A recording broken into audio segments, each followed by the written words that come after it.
오늘 말씀은 이적인 동시에 비유입니다. 말씀에서 주님은 가르침을 우리의 생각, 우리의 삶 가운데 깊이 각인시켜 가는 가운데 하나님의 나라를 드러내기를 원하십니다. 비유라라는 이 빛 가운데 우리가 볼 수 없다 하면은 오늘 읽었던 말씀도 내 혼자 오해하고 착각할 수도 있는 내용이 되어질 겁니다. 예수님은 가장 단순한 행위 속에서 위대한 신비를 드러내십니다. 그리고 그것이 또한 심오한 가르침으로 우리의 삶에, 우리의 마음 신비에 새겨지게 되어질 때 우리가 이 땅 살면서도 거룩됨을 드러내는 복된 자 되어질 줄 압니다. 무화과 나무는 나오기 전에 먼저 열매를 맺어야 된다고 합니다.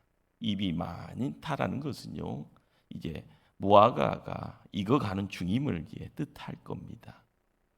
나무가 온통 잎으로 뒤덮었을 무렵은 이미 무화과 열매가 먹기 좋게 익어가는 상태여야 합니다.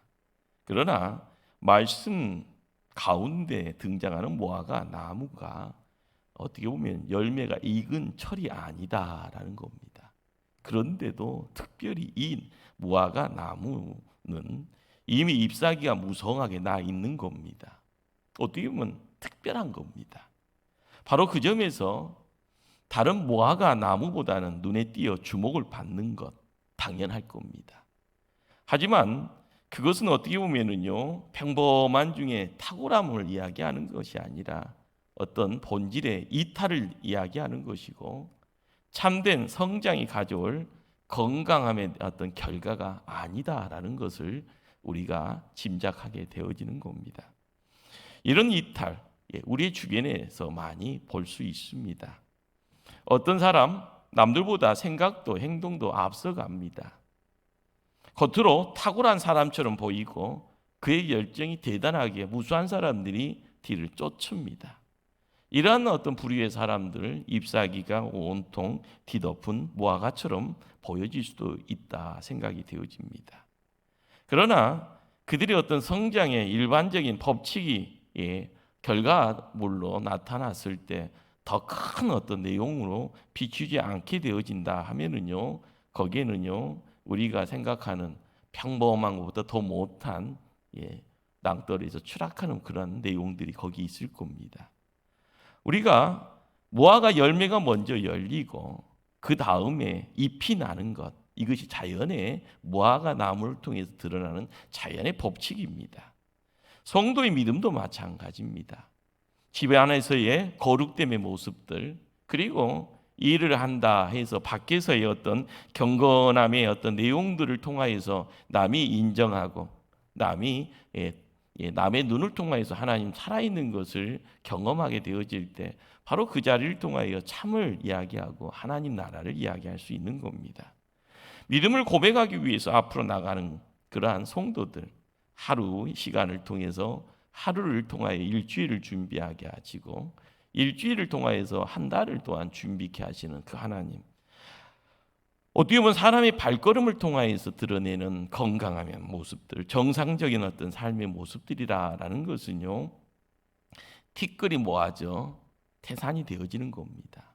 갑작스럽게 태산이 등장하는 것이 아니라 눈에 보이지 않는 그런 어떤 내용들이 차곡차곡 모아지는 그 가운데 먼지가 태산이 되어지게 하는 그 과정에 우리가 생각지 못했던 뭔가의 손길이 있어야만이 태산의 위험을 우리가 목도하게 되는 겁니다.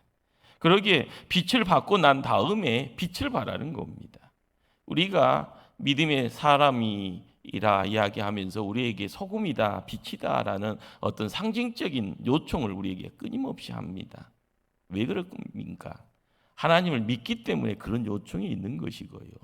하나님을 믿는 성도의 삶을 통해서 소금이 무엇이다, 빛이 무엇이다라는 어떤 상징적인 내용들이 우리는 감각적으로 어떻게 해야 될까라는 생각을 하고 가는 겁니다.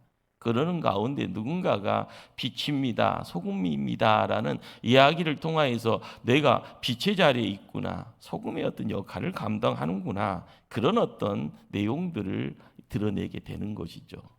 우리가 믿음 생활을 한다라고 하는 우리의 삶을 통하여서요, 매일매일 고민거리가 그겁니다. 나는 변화되기를 소원하지만 변화 안 되는 것처럼 보이고요, 앞으로 전진한 것 같은데 뒤로 후퇴하고 있는 그런 어떤 모습들을 드러낼 때마다 나는 왜 이렇게 못났을까? 나는 왜 이렇게 되는 것이 없을까? 왜 이런 상황 속에서 내가 몸부림치는데 늪속에서 계속 허우적거리면서 이러다가 죽는 것 아닌가? 이런저런 생각을 하게 됩니다. 말라버린 무화과 나무는 그 당시 유대민족의 현 주소를 보여준다 할 겁니다. 과거의 영광을 뒤로하고요, 영적인 생명력이 모습을 감춰버렸습니다. 예수님은 성전을 들여다봅니다.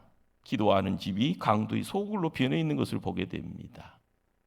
예수님은 생명력도 열매도 없는 채 남겨져 있는 이스라엘을요 보시면서 꾸짖습니다. 그리고요 꾸짖는 가운데 어떻게 보면 우리가 두려워하는 심판의 내용들이요 함께 거기에 함께 어울려져 있다라는 겁니다. 해당은 열려 있지만 해당의 가르침은 죽어 있는 모습이었습니다. 예수님이 오셔서요 말씀하시는 내용들이요 기이하다, 전에 들어보지도 못했던 이야기다. 거기에 생명이 살아나고요, 눈이 열려지고요, 길이 열려지고요, 그러면서 이전에 보지 못했던 하나님의 자리가 그들의 눈에 비춰지는 겁니다.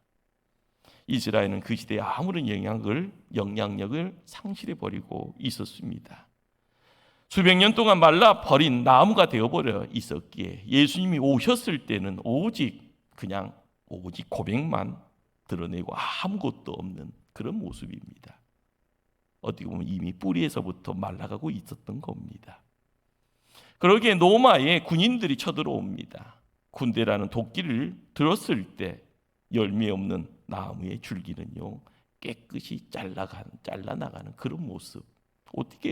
어떻게 보면은요 예수님 말씀하시는 그 내용이 그 당대의 현실일 수도 있다, 그런 생각도 해보게 됩니다.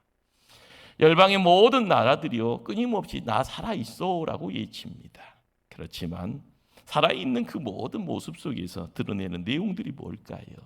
문화가, 그리고 예술이요, 그리고 삶의 자리에서요 끊임없이 어제보다는 오늘이 더 나은 모습의 발전을 이야기하지만 그 모습이 화려함의 이야기가 화려한 잎사귀로 치장되어 있는 모습처럼 보이지만 경건함이 내적인 생명이 없다 하면은요, 의에 이르는 어떤 열매도 맺지 못하고 있다 하면은요, 그 나라들은 잠깐 동안 서 있을 뿐 결과적으로는 말라버리고 말 겁니다. 우리가 알아가야 될 것이요, 이 시대에 얼마나 큰 두려움의 가르침인가. 겉은 화려하지만 속에 생명력을 상실해버리면 벌써 그 자리에 죽음이 시작되어 있다는 겁니다. 이전에 숫자와 영향력에서 두드러지게 두각을 보여줬던 이 한국 땅에 큰 교회들이 있었습니다. 그러나 믿음과 사랑과 거룩됨은 유지되어지는 것처럼 보이지만 점점 교회가 힘을 상실합니다. 이유가 뭘까요? 건물은요 그대로요. 건물의 화려함의 내용들은 더 열심히 치장하지만 교회의 근거에 헌금의 내용들은 쌓여져 가지만 열매 없는 헛된 고백만 넘쳐날 때 교회의 기능은 상실되어지는 겁니다. 그들의 고백은요 거짓으로 판명당하게 되어질 것이고 그들의 삶의 모습 속에서는 끊임없이 서로를 사랑할 수 있는 사랑의 내용도, 서로를 지킬 수 있는 든든한 어떻게 보면은요 힘의 내용들, 내가 너를 책임질 수가 있고 너를 지켜줄 수가 있다라는 그런 이야기들이 네 서비스가 될 수밖에 없는 그런 모습이 될 겁니다. 지금도 교회의 큰 건물은요 조직이라는 내용을 드러냅니다. 그리고 널리 확장되어 있는 가지는요 그대로 모습 드러냅니다. 그렇지만 그 가지에 열매가 없다라는 사실을 통하여서 우리는 책망을 들을 수밖에 없습니다. 교회가 이미 죽어 있는 것이고요. 매년 점점이요 썩어갈 뿐입니다. 뿌리가 죽어 있으면 겉으로 살아있는 것처럼 보일 뿐 결과적으로 죽어 있는 겁니다. 우리도 주여 우리 목포 초대교회도 결코 그런 일이 일어나지 않게 해주소서 기도해야 될 줄 압니다. 우리가 코로나 사태를 통하여서요 전 세계가 난리기에 한국 땅이 난리기에 목포 이 전남의 이 무안 이 지역이 난리기에 그냥 함께 묻혀져 가는 그런 인생 돼서는 안 될 줄 압니다. 너도 죽냐 우리도 죽는데 그러면서요 죽음을 기다리는 중환자실에 있는 한우처럼 우리가 다 포기해서는 안 될 줄 압니다. 경건함의 그 생명의 내용들 그리스도의 생명에 함께 연합되어지는 내용들 그래야만이 우리의 삶이 살아날 수가 있는 줄 압니다. 내가 살려고 노력하고요 힘쓰고요 누군가의 손을 붙잡고 힘써 나가는 그 자리에 그리스도의 생명이 함께 어울려질 때 하늘에서 폭포수처럼 찾아 들어오는 하늘의 큰 은혜가 우리의 삶을 바꿔놓을 줄 압니다. 열매 없는 고백이 우리의 삶 속에서 사라져야 될 줄 압니다. 거짓의 자리에서요 참의 자리로요 부단히 옮겨가려고 힘써야 될 줄 압니다. 이전에 내가 있는 곳이 어둠인지도 몰랐다 하면은요 이제는 누구나 함께 어울릴 수 있는 함께 즐거워할 수 있는 빛의 자리로 발걸음을 한 걸음씩 더 옮겨가야 될 줄 압니다. 성도라고 이야기되어질 때는요 그냥 교회 직분만 가지고 있으면 성도라 할 수 없는 겁니다. 성도는 내 안에 거룩함이라는 그리스도의 흔적이 있어야 됩니다. 내가 몸부림치면서요 자해할 때 상처가 아니라 십자가의 상처가요 우리의 삶 속에 찾아오기를 간절히 소망할 때 그분의 손갑 아래 그리고 옆구리에 난 창자국의 내용이요 우리의 심령과 우리의 삶의 시간 속으로 찾아올 줄 압니다. 거룩함 내가 돈 들여서 이룰 수 있는 내용은 아니고요 내가 많이 공부한다고 해서 얻어낼 수 있는 스펙의 내용도 아닙니다.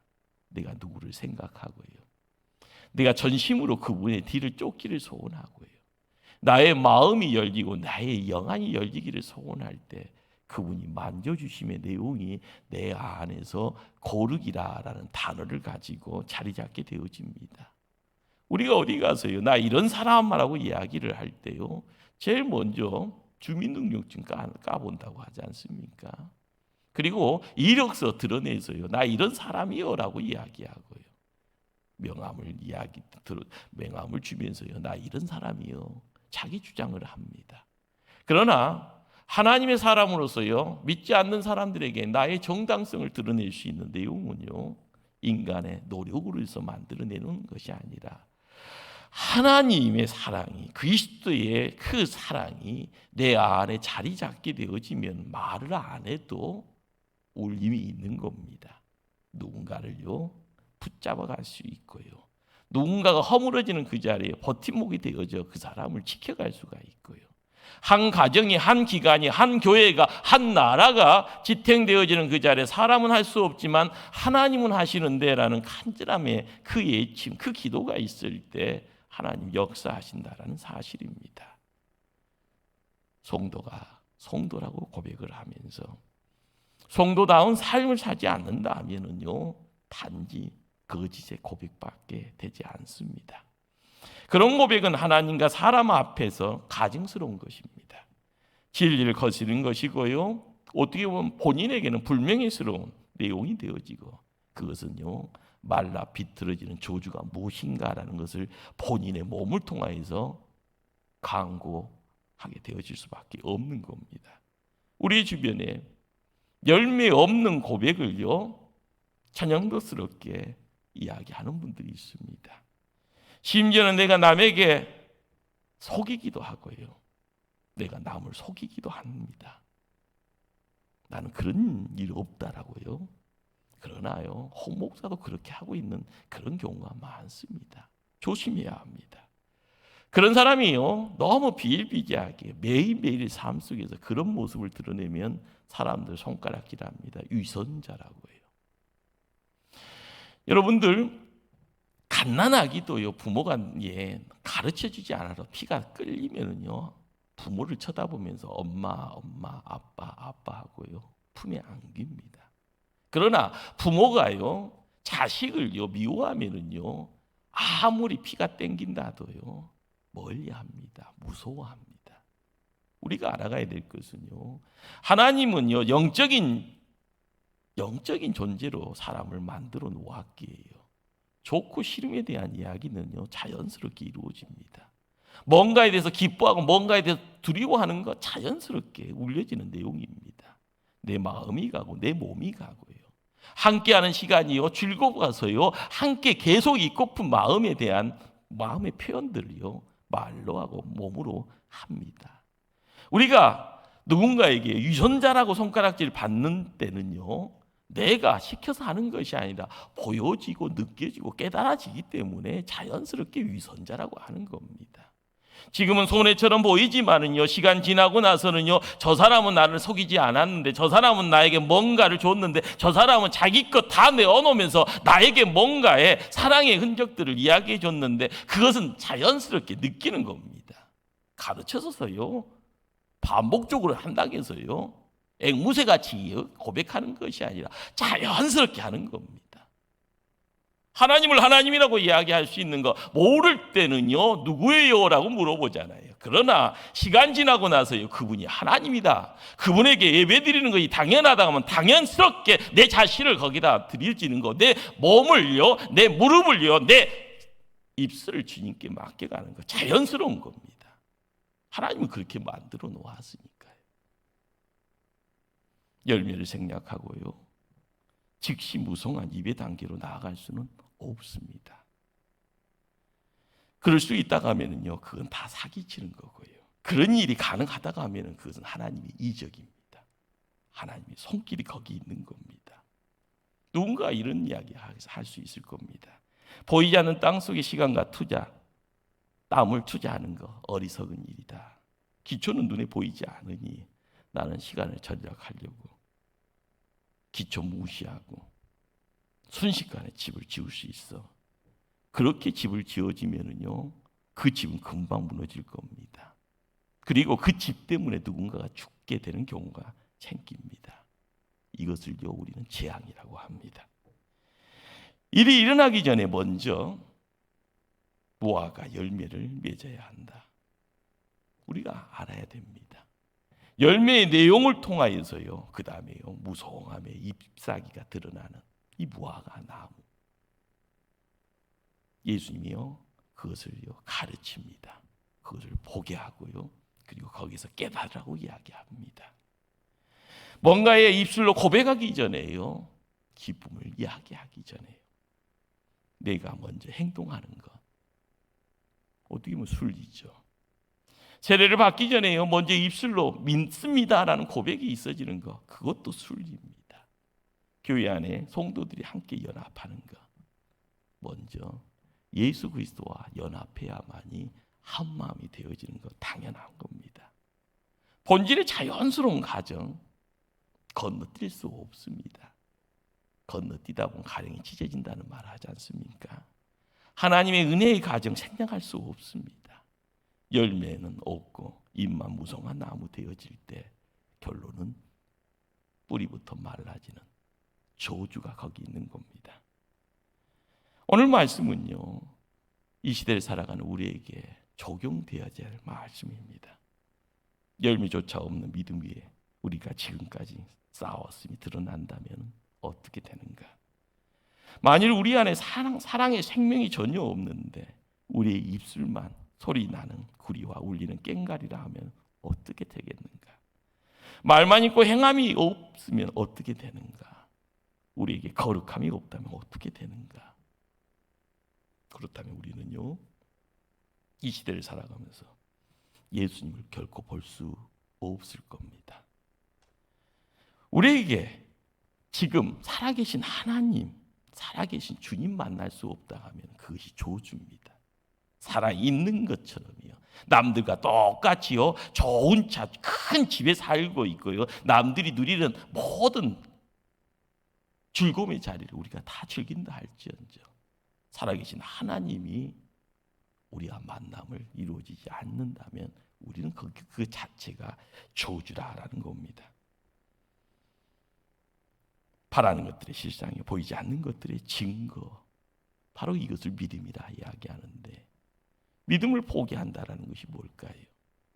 이전에는 하나님이 살아계시기에 하나님의 손에 의해서 이루어졌던 그 엄청남의 자리가 하나님의 자리를 포기해버릴 때 나 홀로 강야에서 집 나온 탕자처럼요 있는 것 까먹다가 나중에 다 탕진하고 나서 사람이 누워야 될 자리가 아닌 대지의 우리 속에 주업열매를 먹는 인생 되어질 수밖에 없는 겁니다. 주님 만날 수 없다라는 것, 이건 저주입니다. 저주가 별것 아닙니다. 하나님 없이 세상 살아가는 것이요, 내가 할 수 있겠거니, 나는 할 수 있을 거야, 나는 특별한 사람이야, 아닙니다. 하나님과의 관계를 포기한다는 것, 몰랐으면 모르지만 신앙 가지고 있다가 하나님 포기해버리는 인생은요, 나중에 후폭풍이 더 크다는 것 우리는 알고 있습니다.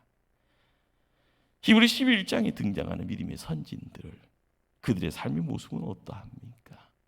그는 이 땅에 누릴 거 다 누렸다는 말 성경은 기록하지 않습니다. 그러나 우리는 믿음의 조상 아브라함이요, 그 당대에 누렸던 내용이 이 시대의 재벌이다, 부자라고 이야기되어집니다. 아들 이삭도 마찬가지고요, 야곱도 마찬가지고. 그러나 그는 삶 속에서요 나그네 되어서 발걸음 옮겨갑니다. 갈 바를 알지 못하고요 하나님의 이끄심 따라 순종합니다. 인간인지라 실수하고 인간인가 잘못된 선택합니다. 그러나 하나님의 이끄심에 무릎을 꿇고 나아갈 때 죄를 죄라고 인정하고요, 하나님이 주시는 은혜 따라 세상 살아가니 하나님의 은혜가 긍휼이라는 것을 깨달을 때, 자족하는 마음 가질 때 하나님이 복을 주시니 그 자족의 내용이 넘치는 겁니다. 이 넘치는 것이 부자고요, 그 넘침의 내용이 빛나는 것이 총기라라고 이야기합니다. 이 시대를 살아가면서요, 과거의 성경의 내용이요 그냥 옛것이라 해서 쓰레기통에 버려질 쓰레기입니까? 아닙니다. 우리가 알아가야 될 것은요, 보이지 않는 세상에 대한 하나님의 영역을 통해서 들려지는 하늘의 소리에 대한 소리가요 우리의 심령을 울려야만이 내가 살아있을 때 의미가 있고 가치가 있고요, 나를 통하여 빛을 드러낼 때 이것이 하늘의 영광이 되어질 줄 압니다. 첫째 아담은요 죄를 짓고 나서 무화과 잎을 구하는 자가 됩니다. 왜요? 자기의 치부를 가리는데요. 그러나 둘째 아담인 우리 예수님은 무화과 나무에서 열매를 찾았습니다. 주님은 우리의 성품을 면밀히 살피시죠. 버린 자식이 아닌지라 살피십니다. 그리고 구하는 거 허락하십니다. 그리고 걸음걸음마다 동행하십니다. 뭘 보시는가?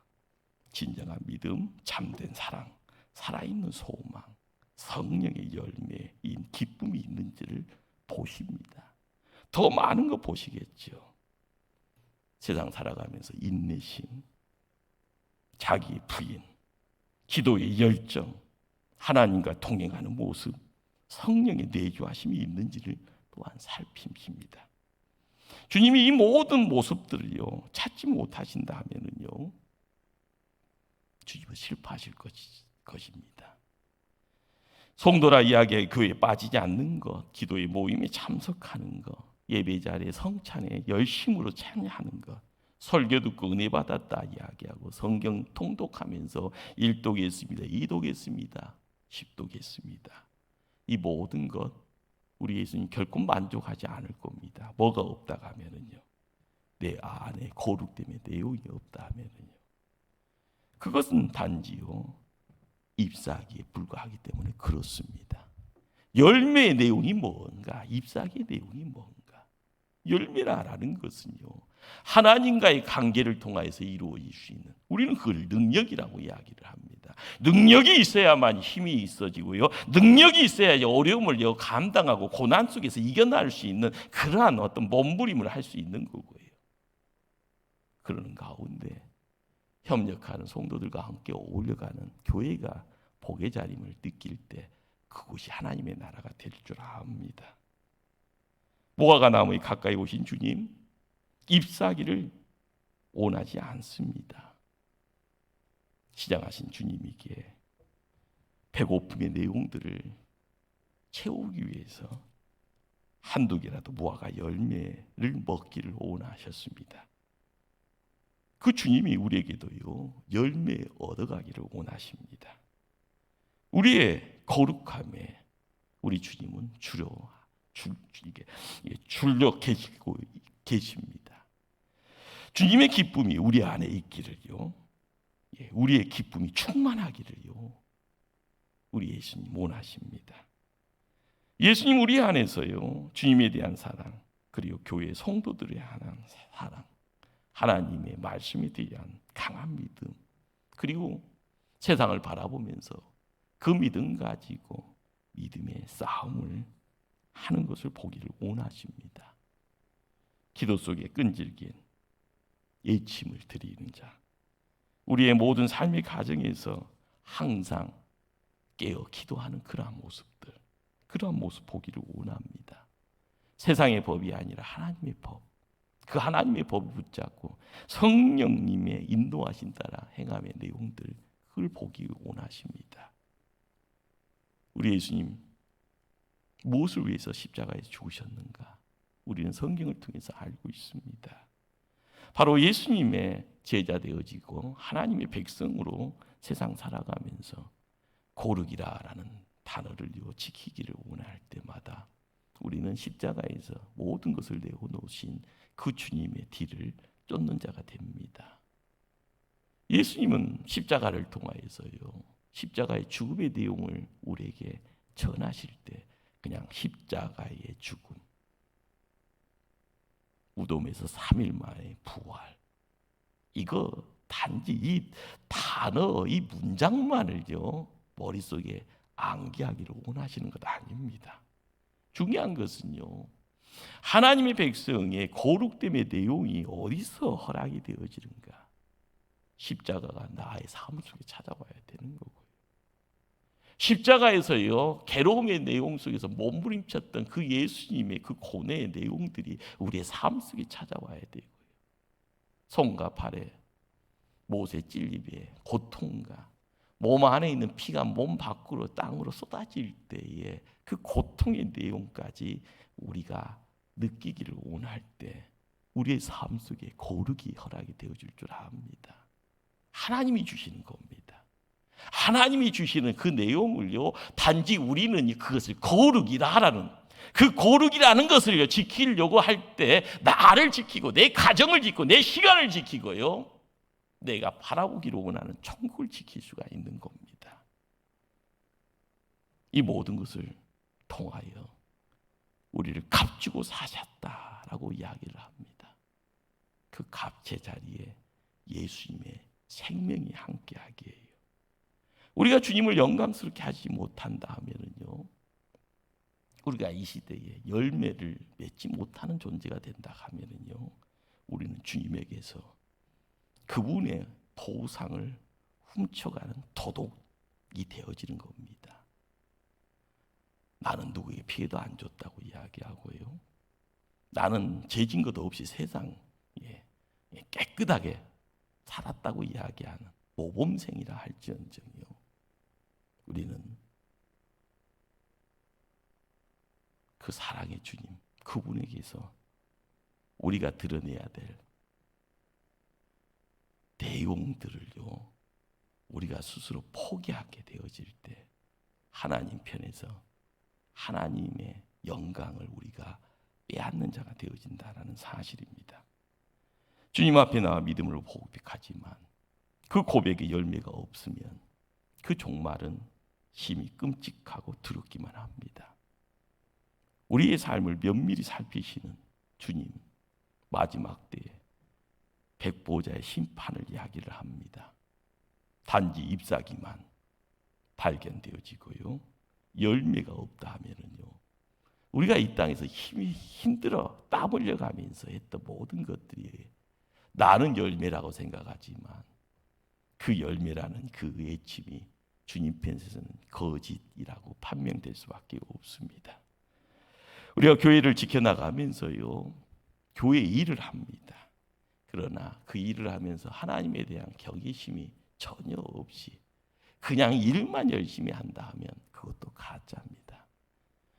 교회 성찬을 참여하면서요, 떡과 잔을,